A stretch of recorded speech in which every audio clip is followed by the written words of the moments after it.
My preference right now, personal investments are I favor silver over gold vastly, despite the recent drop.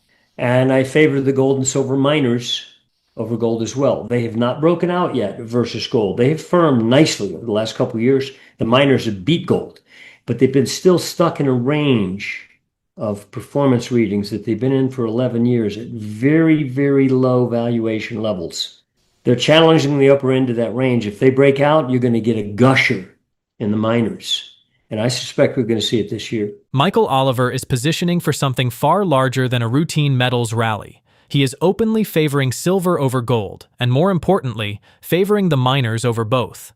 Not as a short-term trade, but as a structural opportunity that he believes is nearing a decisive breakout. For more than a decade, gold and silver mining equities have been trapped in compressed valuation ranges. They have firmed, they have improved relative to gold, but they have not yet broken free. Oliver's argument is that they are now challenging the upper boundary of an 11-year performance base at historically depressed valuation levels. If that ceiling gives way, he expects what he calls a gusher, an explosive repricing that could redefine this cycle. His reasoning is not rooted in sentiment or headlines. It is grounded in long-term momentum structures and macro stress building beneath the surface of the financial system. Gold's expanding volatility, the persistent instability in global bond markets, the extraordinary growth in U.S. money supply since 2020, and the growing doubt around sovereign debt sustainability all feed into a larger thesis. He believes the crisis brewing in government bond markets, in Japan, the UK, and potentially the United States, is not cyclical noise. It is systemic. And if confidence in sovereign bonds erodes even marginally, the repricing in monetary metals could be far greater than his earlier upside projections. At the same time, Oliver is drawing a sharp contrast between precious metals and speculative assets. While silver and miners appear technically coiled, he argues that Bitcoin may be unwinding from a layered advance that showed structural weakness in momentum long before price cracked. The divergence, in his view, is not random.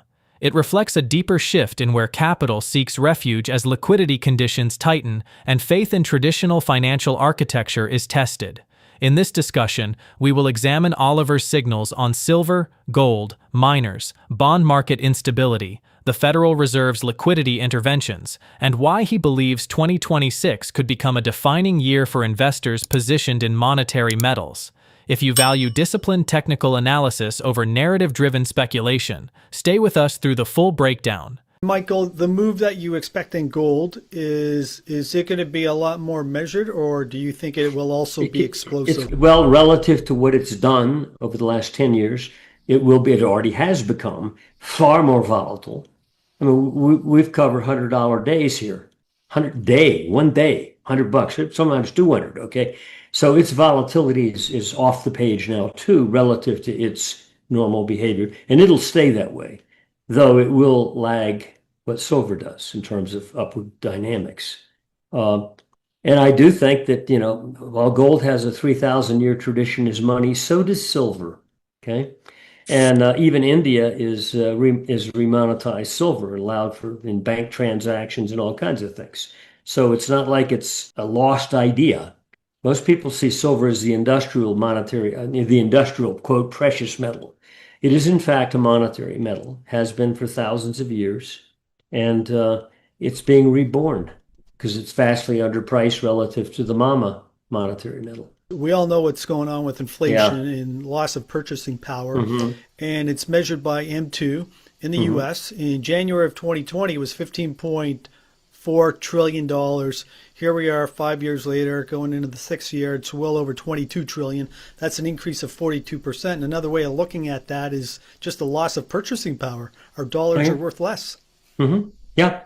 Yeah, and every decade it's like 80%. And given what's going on with the government bond markets, Japan, here, UK, etc., it's not like mortgages. You've got the key platform asset category that people have always trusted. Now, it may not yield that much, but boy, it's safe. If all of a sudden the perception is, no, it's no longer safe, then what are you left with? It's far bigger than the stock market. So that's why the Fed started jumping in last November, mid-November. President Williams of the New York Fed said we could start buying bonds. His reason was, oh, to provide liquidity. Nice excuse. Just need to provide some liquidity for that market, not support it. Well, look at what happened to bonds and T-bond futures since then. The price was 117. We dropped down in the 115 area. And if you look at the last like 9 weeks, it's like comatose. Never in the history of T-bond futures prices or yields at high levels narrow, very high levels, not backing off, price not rallying, have I seen such confined, abnormal activity where, yeah, it looks like they're keeping it from collapsing, but they can't get a rally going. Even when we get weakness in the stock market, it tries to rally and can't get going. So no wonder, was it Morgan Stanley, I think, yeah, that said, okay, we need a new portfolio orthodoxy. Instead of 60-40, it should be 60 stocks, 20 bonds, and 20 gold. Huge admission. I mean, they're admitting something's wrong with the government bond market. That's a crisis waiting, and when that crisis is already causing them to print. So that's going to go. But it really speaks to your point about people are selling bonds. Yeah. And then they're buying gold. Foreign governments are, and also when the public begins to doubt it. And anybody who's intelligent and looks over across the oceans at Japan and realizes that their bond market is in total jeopardy. In fact, the new prime minister, who got boosted by this recent election over there as well, one of her phrases, we're going to print. Oh, lovely. Maybe that'll save your bonds or maybe it won't. But also, it's not just Japan, it's us. The only difference is we're not in that crisis mode yet. And that's probably why the Fed came in November onward to provide, quote, liquidity for their piece of paper. Because if there's any doubt that ever hits that market, you talk about psychological wipeout and emotion, that's bigger than anything. You can't have that even approach the edge. And our technicals say they better keep buying, because right now, either side of 114 for the last couple months, 3 months now almost, you better not drop about 2 to 3 points from here, like down into the 112s on the T-bond futures price, meaning yield crowd up toward the highs again. Because if you do, you're likely to puke. We've got technical reason to think that not only could it drop, but it could create a panic. And that's the kind of event that they can't afford to happen, because then we enter the Japan club. Well, if that does happen, I mean, the price of gold is just going to explode. It could reach your $8,000. Gold already knows this. I think gold already knows this. It's known it. That's part of why it's been going up for a decade. It knew this. Jamie Dimon said months ago, you can't keep playing this game forever, pushing this debt problem off and off. Pretty soon, you're actually going to have to confront it. And the problem is it's not being confronted. Even Trump isn't. The debt is still, well, anyway, you get the point. We're dealing now with not just a mortgage problem or a dot-com bubble. We're dealing with a government bond bubble. Japan, here, UK, elsewhere, in the West.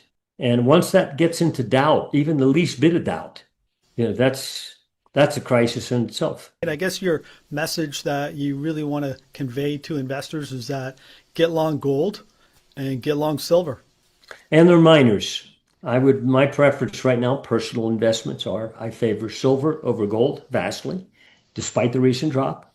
And I favor the gold and silver miners over gold as well. They have not broken out yet versus gold. They have firmed nicely over the last couple of years. The miners have beat gold, but they've been still stuck in a range of performance readings that they've been in for 11 years at very, very low valuation levels. They're challenging the upper end of that range. If they break out, you're going to get a gusher in the miners.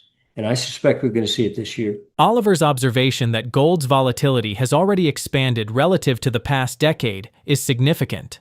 $100 and $200 daily moves are not normal historical behavior for gold.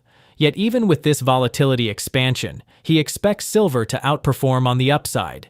His point is straightforward. Gold carries a 3,000-year monetary tradition, but so does silver. The market's tendency to label silver merely as an industrial metal ignores its deep monetary heritage, and in Oliver's assessment, silver is materially undervalued relative to gold's monetary premium. At the same time, his macro lens remains focused on something larger than metal ratios. He is closely watching sovereign bond markets, particularly the abnormal behavior in U.S. Treasury futures. The inability of bonds to mount sustained rallies despite equity weakness, combined with historically confined price action at elevated yield levels, suggests intervention rather than organic market strength.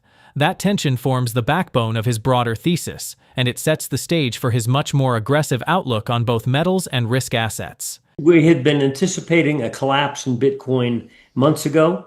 And after that November, or I think it was October or November high, it started to drop. And at a price, we had two sell triggers arguing for massive collapse. These were not minor sell triggers.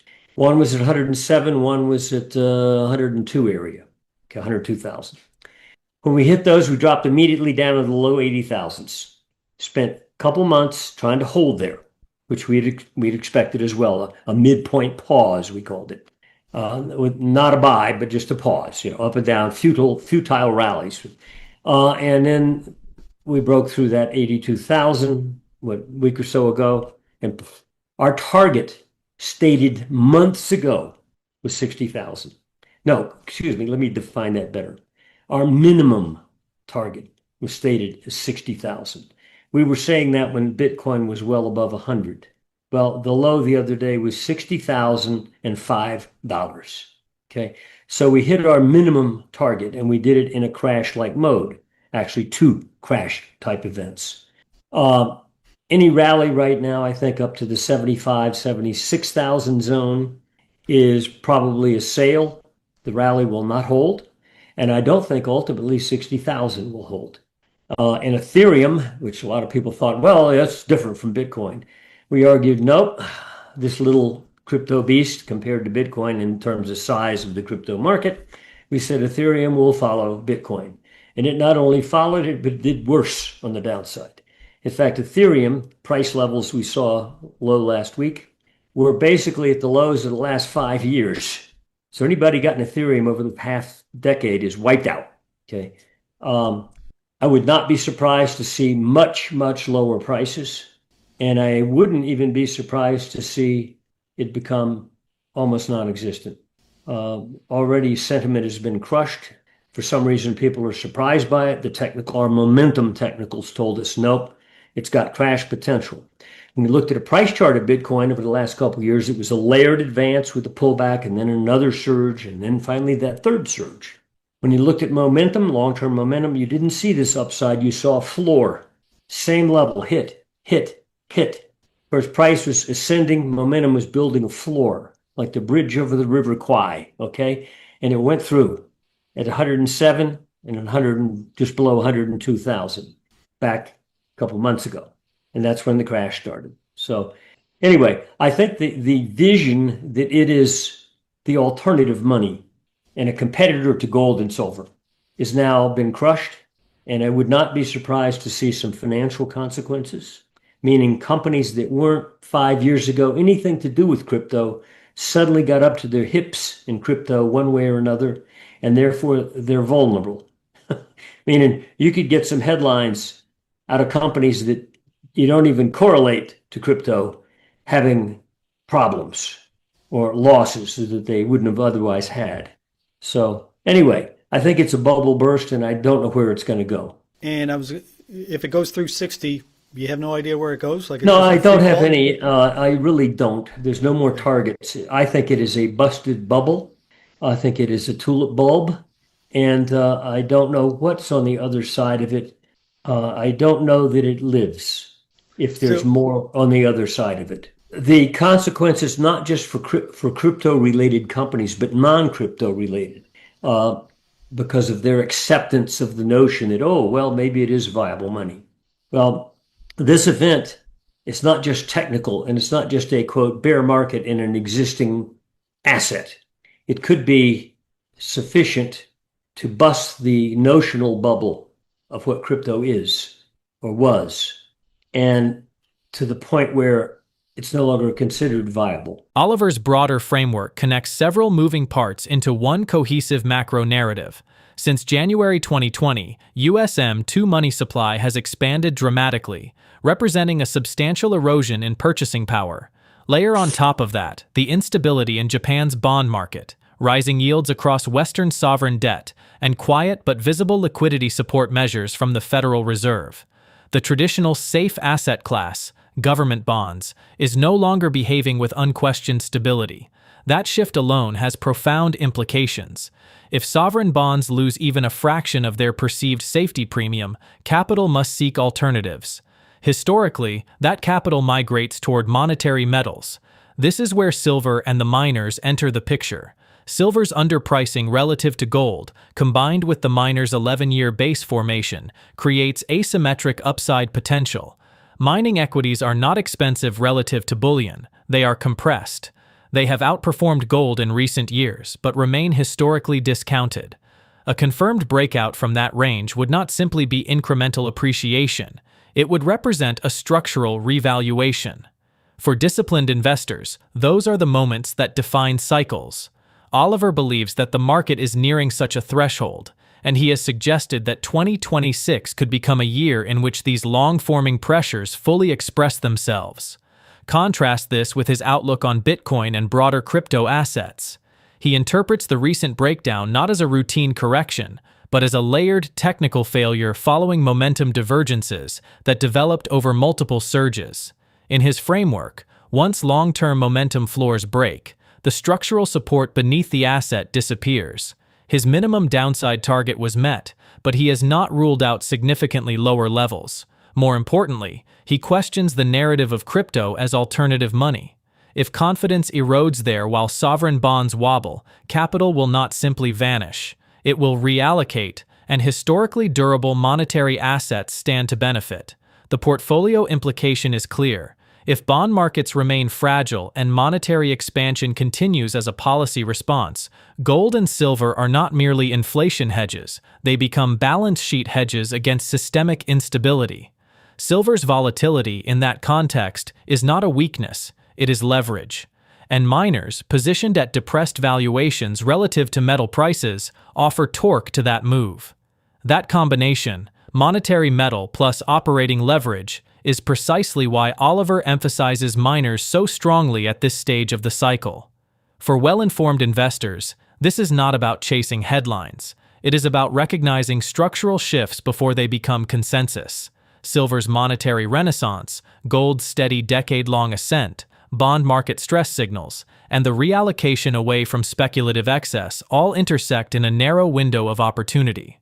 If the breakout Oliver anticipates materializes, the repricing could be decisive. If you found this analysis valuable, share it with fellow investors who take macro risk seriously. Subscribe for continued in-depth breakdowns of precious metals, sovereign debt dynamics, and capital flows shaping the next cycle. Thank you for watching, and I look forward to continuing the discussion with you in the comments.